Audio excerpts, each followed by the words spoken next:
We could have cut holes in this. Right. Missed opportunity. We could have warned them. Missed opportunity. Could have had your eyes through there.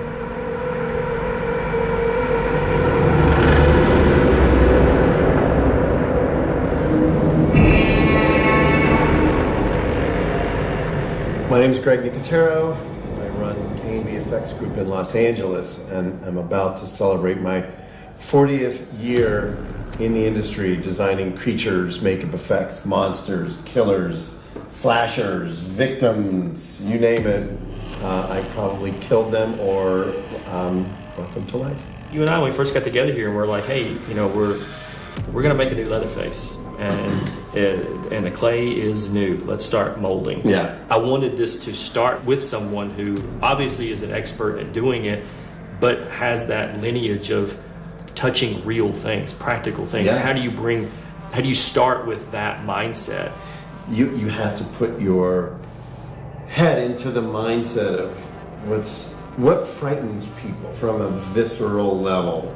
What is it about Michael Myers that's terrifying? What is it about Jason that's terrifying? What is it about these? And at that point, you look at everything that came before. You look at the original Chainsaw movie, you look at Tom Savini's, and really just seeing how that was kind of an empty canvas that you could kind of work in elements as to how you would want to. Would they use a full face? Would they use pieces of a face and stitch them together? Right. Sometimes for us, and I'm sure it's the same with you, we create our own mythology. Yeah. Even if we're wrong, you know, we could say, oh, well, he did this because that's what he, you know, that's what, we it might not be anything that Kim Henkel or Toby even thought of. Right. Which puts you as the creative, if you're setting down to make a new Leatherface, you sort of become that killer in your head for what face would I have taken? How would I have taken it?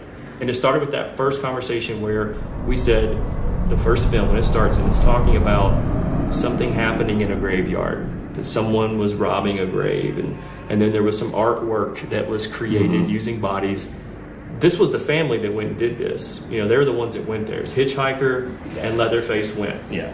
And we started talking about that idea of Leatherface approaching his costumes for the job at hand.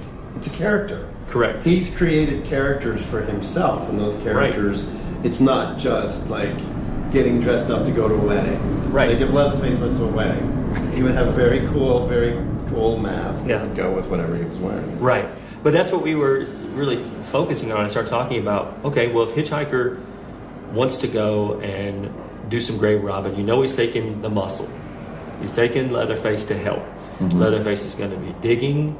Leatherface is going to be pulling caskets out, prying caskets open. In Texas, in the heat, it made sense that he would roll his sleeves up and the suspenders help hold the pants up while he's been over digging and pulling bodies out. I remember we had the overalls. The bib overalls was an idea at one point. There was some images that had kind of flashed into my face early on in terms of just the way the hair would look, wanting the skin to dangle. So that the skin is hanging off of the face. So it wasn't as traditional as a lot of the other masks because it wasn't just a full face. It wasn't a single face that was cut out, but it was multiple bits. Right. And the shape of the eyes. The shape of the eyes is always one of the first things, because if you think about that's a draw on the face. Like you always go to the eyes. Right. So I like the idea of using a mouth as one of the eye holes. Silicone, if you deal with silicone material, which is what we use a lot of times to make these things practically, they have weight to them. So if you have a hole that's that big, it will tend to stretch and droop a little bit and distort. I mean, it's the signature look for this one. I mean, that's what set this apart. If you were in a dark hallway with a little bit of light and you just saw that screaming face, if Leatherface was not looking directly at you, but he was turned away and his chin was down, and all you would see would be the nose and the mouth, and that frozen in fear, then he would turn to you. I mean, that terrifying. Yeah. Well, the other challenge we had was the saw. You know, the original 1974 film. Leatherface carries a Poulon chainsaw. I remember our first conversation because, you know, when we started talking and I was all about the mask. Yeah. And then you're like, okay, now we got to talk about the chainsaw. I went, oh shit. Like, oh no. I haven't even gotten there yet. Yeah. I'm still on this. Yeah. And you did exactly what you just did. You started talking about, well, in the movie they use this. And I was like, damn, this guy knows a lot about his chainsaws. Yeah. I knew I didn't want him carrying the same saw. I wanted to approach this differently. And so, you know, I stumbled on this crazy logging chainsaw that was, you know, probably 20 years even older than the Poulon. I think it's a 1950s model. And had a brutal look to it. Even the edges of it is, again, the Poulon was it's all rounded. sleek. Yeah. It was all rounded. It wasn't correct. angular. Angular has a more industrial feel. That's right. To It looks more like a tractor engine with a blade on the end of it. It does. It looks like a piece of farm equipment. Right. Yeah. Right. Which obviously was how that was utilized and found.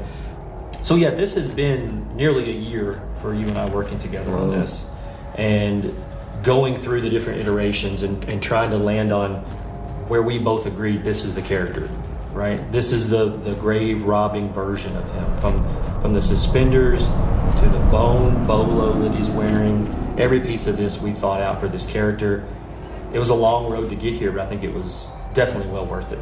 And I want to say thank you for taking the time to tackle this with us, because I know while it fits into the same mold of what you kind of know and breathe, it is still a bit of different. It is. It was really fun. It was a different experience for me to not only take a character that people know, but you know, sort of evolving it and the amount of detail that we went into to guarantee that it would be as authentic a character that lives in that world. You know, that was for me a lot of fun.